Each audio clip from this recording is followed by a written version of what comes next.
Welcome to Reading Aloud, the programme full of inspirational ideas about books for the classroom. This is the oldest working cinema in the country. They've been showing films here since 1909. But it's not just celluloid heroes and villains that put in an appearance here. The Electric here in Birmingham has witnessed plenty of spiritual and ghostly things going on. Yes, it's the perfect place to present this spooky edition of Reading Aloud, all about supernatural and horror fiction. Coming up, witchcraft and sorcery in the classroom, a novel that's cast its spell on these young readers, best-selling horror writer Darren Shan on the teen appeal of terror. You read a horror book to be scared, you read a horror book to have nightmares. And is Stephen King's Carrie a cult classic or mildly pornographic? During the Second World War, this basement of the old cinema was requisitioned as a makeshift mortuary, and many victims of bombings died here, and some, it seems, were reluctant to leave. Tom Laws, what sort of spooky or horrible things have gone on here? Without doubt, the worst thing that's been reported here was during the war, a man shot himself whilst watching the newsreels. At the end of the day, when the staff asked people to leave, that the guy was slumped in the corner and it was evident that he had died. And since then, many of the staff over the years have reported all sorts of stuff going on. They've had cold winds go past them. They've claimed just a feeling of eeriness, and certainly staff, when they first arrive here and they're not used to the building, they will not come into this basement on their own. Well, it's the fascination with stories like that that make the supernatural and occult so popular.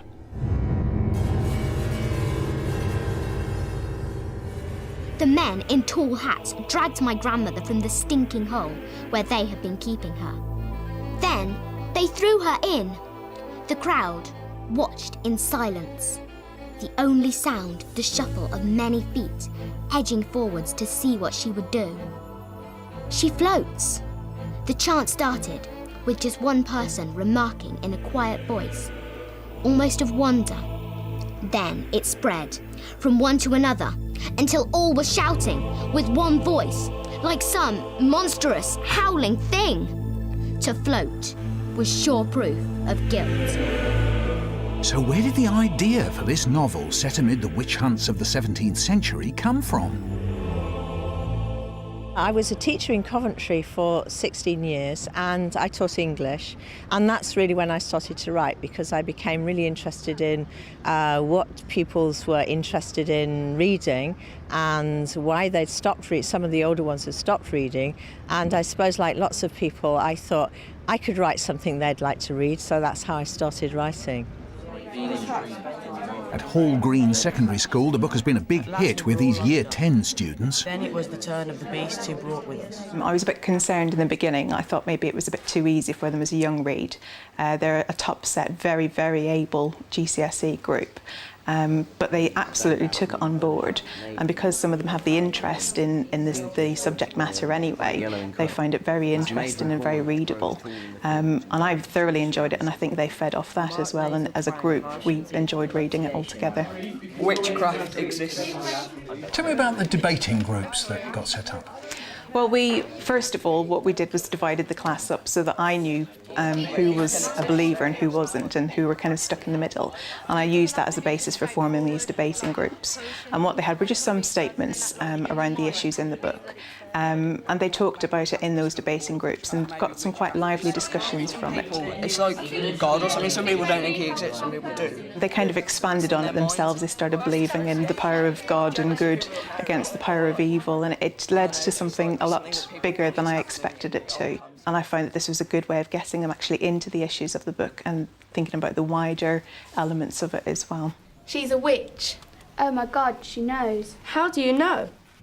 The students used drama to explore the story. Not of our choosing. I think by exploring drama work like this, they tend to get involved a lot quicker. They relate to the characters, the storyline, the plot, the language all comes through their drama, which is really interesting. So they just need something to kind of lift it off that page and to make it more real to them. Kind knows kind, kind knows kind, kind knows kind. It makes me want to read more witchcraft stories. The book was quite good because I liked the idea of it being like a diary. I wasn't expecting to really like it because normally when we read books at school they're a bit boring, a bit tedious. But this one was it was different from other books that we've read and I liked it. I thought it was good. I think historical fiction is still relevant because it's a really good way of learning about the past and experiencing what happens in the past. And often I personally don't think we can understand the present unless we know about the past.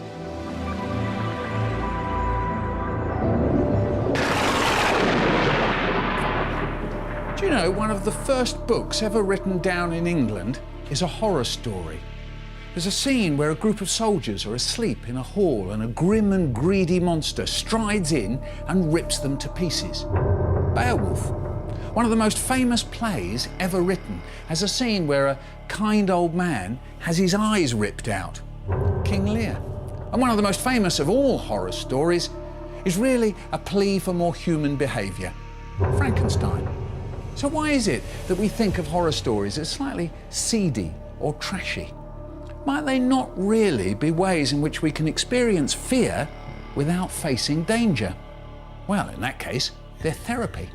But are some horror stories more therapeutic than others? Well, the answer lies in the anti-Boris. What's the anti-Boris, you ask? Well, the Boris is my nickname for the horror, whatever that might be, named after, of course, Boris Karloff, who played Frankenstein's monster. The anti-Boris is what overcomes the Boris. Now, if there's no anti-Boris at all in your story, not very therapeutic. If the anti-Boris is something magical or supernatural, I don't think that's very therapeutic. If it's the army, the navy, the powers of the state, the police, that's okay. The really therapeutic anti-Boris is when it's the wit and wisdom of our hero. In King Lear, that's the power of love. Now, how good is that?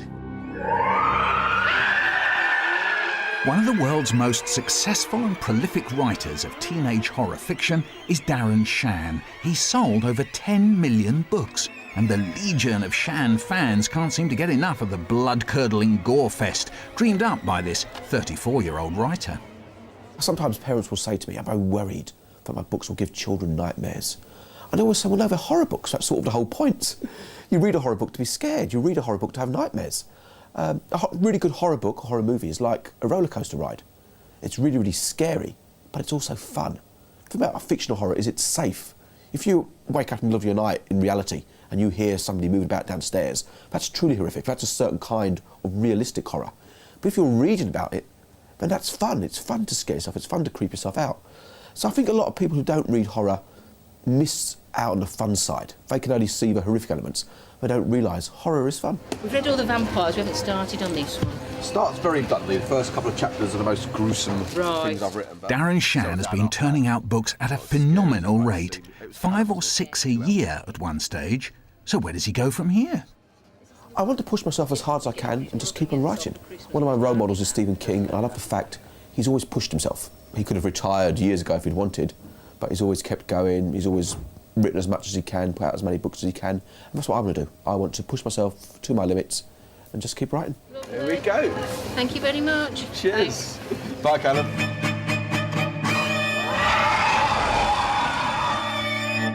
And Darren's role model, Stephen King, the so-called master of horror, wrote the book that we're looking at this week, Carrie.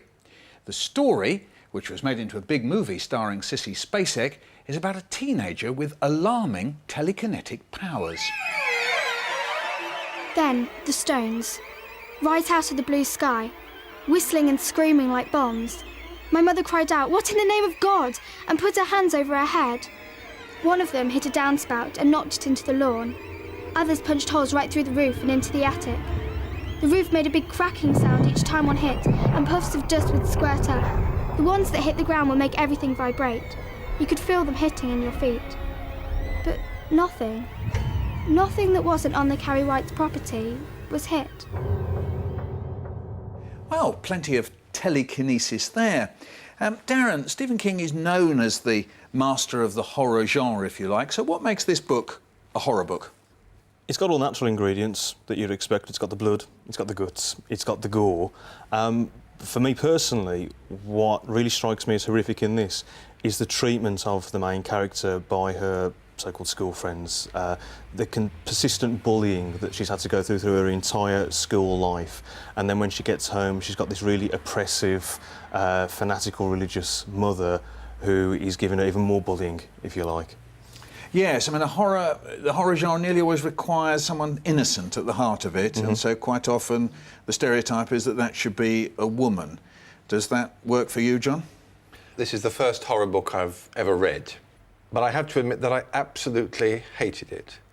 And though it's a strong word to use, I think the book is mildly pornographic, in the sense that the very first scene in which a shower room full of undressed girls verbally abuse a naked, undressed girl and throw sanitary towels at her, I think that is there actually for the entertainment of the readership and the possible arousal of an intended largely young male readership. It seems to me it is emphasising all of the worst kind of sexist and male-dominant stereotypes about women and women's bodies and women's personalities, and that's my particular problem with it. I just think sometimes we can overanalyse things, and for me, the whole fascination behind horror, of which Carrie is part of, is that it excites that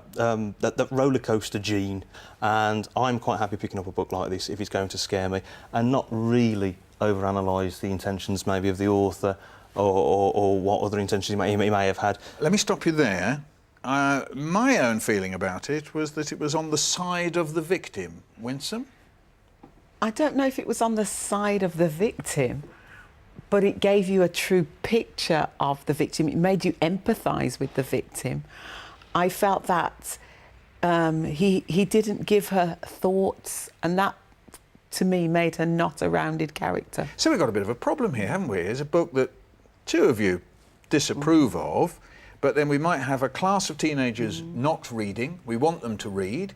Would we put it in front of them and say, here we are, read this one? Definitely not. There are far better books out there, books targeted at teenagers who would actually bring them on board with much better plots and characters and all of that. I mean, John, it is a horror book. Aren't you supposed to be horrified by it, offended by it? It is not the specific things in it and their horribleness that is upsetting me. It is my understanding of the intention of this writer in putting those particularly horrible things before us. Darren?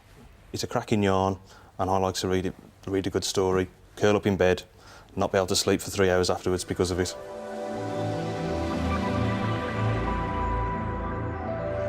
Well, that's about it from this spine-tingling edition of Reading Aloud.